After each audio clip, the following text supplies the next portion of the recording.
What's up guys, Coach Nate, owner at Steel Strength Training. Look, I have helped close to 1,000 everyday men and women change their body, health, and lifestyle, and I'm just bringing you my best tips that I've learned along this journey, the last 10 years of changing those lives. So today we're going to talk about the do's and don'ts of reaching your health and fitness goals. We're going to talk about the don'ts first. First you have to don't the don'ts before you do the do's. So we're going to talk about the don'ts first and then the do's. So the don'ts. Don't do nothing. Don't do extreme plans. Don't start and stop constantly. Don't pursue an all or none approach. Don't be impatient.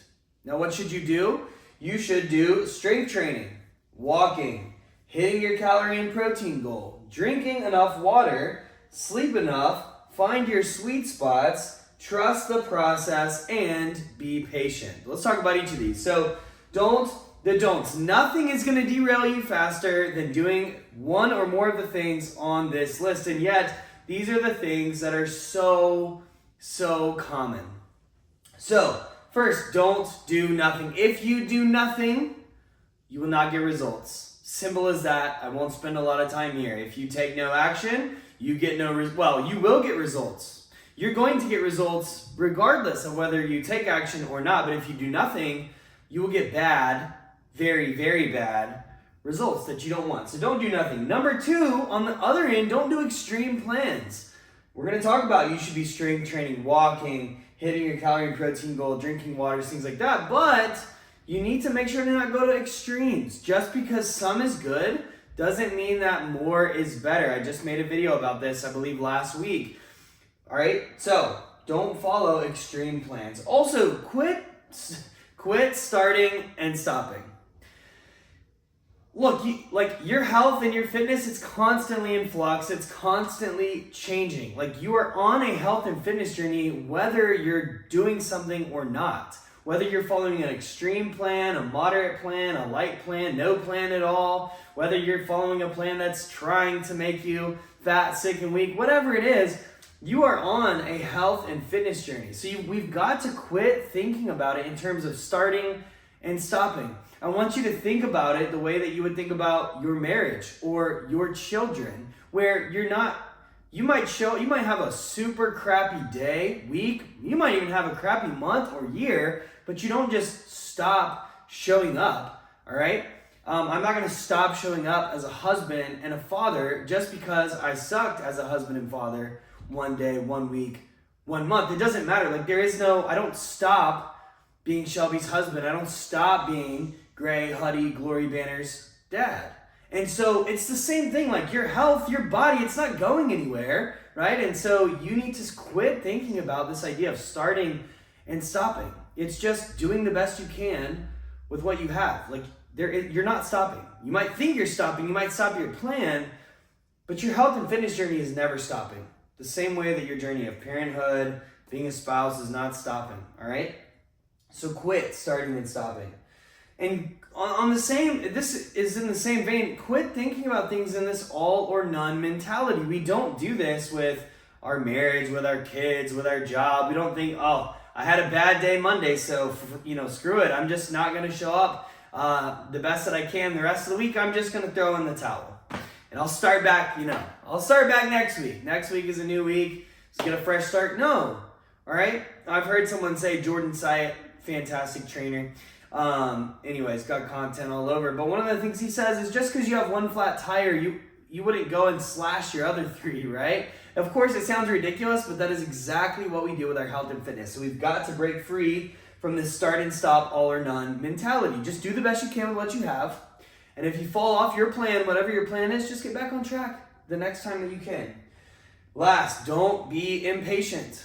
I can't tell you how many times people are doing all the things they need to be doing, but they lack this one thing. They are impatient, and so they're making progress. They're doing exactly what they need to do, and if they would stay on that path in 6 months, 12 months, 24 months, they would be a radically new person, but they quit because they lack this character trait of patience. So please don't be impatient. So these are the don'ts. Don't do nothing. Don't do extreme plans. Don't start and stop all the time. Don't go with an all or none approach, and don't be impatient. So what should you do? You should strength train. You should walk. You should hit your calorie and protein goal. You should drink enough water. You should sleep enough. Now, we need to find your sweet spots. This means figure out how many days a week you should train. Maybe 2 or 3, maybe 4, maybe 5, but you need to find your sweet spot where we're not following this all or none, if some is good, more is better idea. It's just a matter of what works best for you. How many days a week should you start? For most people, 2 to 3 days a week for 45 minutes.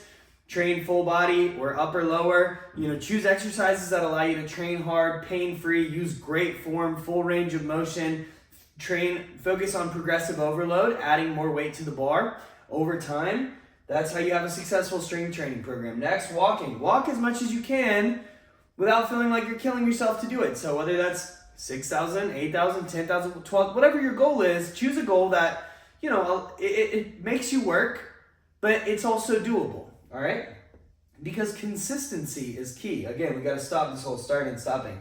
Hit your calorie and protein goal. Figure out what your calorie and protein goal is, and whether you're going to track or not, doesn't matter. Just find the plan that works for you. And again, sweet spot. We're not trying to create a massive calorie deficit. Yeah, some calorie deficit will lose to X amount of fat loss. If you double the calorie deficit, yeah, it's going to double your fat loss, but it might quadruple your misery. And so we have to, again, we're not trying to maximize anything here. We're just trying to find your sweet spot.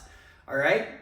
Next, drink enough water. Same thing. Don't overhydrate. But look, if you're thirsty, if your urine is a super dark yellow, you should drink some water. If it's closer to clear, light yellow, clear, you're not super thirsty, you're probably doing great. Sleep enough. Look, everybody's a little bit different here. 6, 7, 8, 9 hours a night. Again, do the best you can with what you have. Next, so again, find your sweet spot with all these. All right, the goal is not to optimize unless you're an Olympic athlete. The goal is not to optimize for these things for maximum results. The goal is let's optimize for what's going to get us the best results while fitting, in a practical, sustainable way with the rest of our life. One of the things I say is you don't exist to serve your fitness plan. Your fitness plan exists to serve you. All right, next, once you've got all this dialed in, trust the process. If you're seeing some progress, just trust the process. It's going to work. And if you're working with an expert personal trainer like those at Steel Strength Training, I'm a little biased, but we are excellent at what we do. And if you're working with us and we've got you on a plan and we say, this is going to work, trust the process, then I would encourage you to trust the process. Because once you have this dialed in, you trust the process, and then you're patient. And being patient doesn't look like doing nothing. It means you're working while you're waiting to see the results. You're working while you're waiting. And if you have this dialed in, you found your sweet spots, you're trusting the process, and you're patient, in a matter of weeks, you will start seeing significant changes. Months, years, you are a brand new person. So these are the don'ts, these are the do's. Don't the don'ts first, and then do the do's, and then just be patient. Stick to the process, and this is how you can radically transform how you look, how you feel, how you perform, and your health, so that you can get lean, strong, and healthy, so you can do the things you love with the people you love.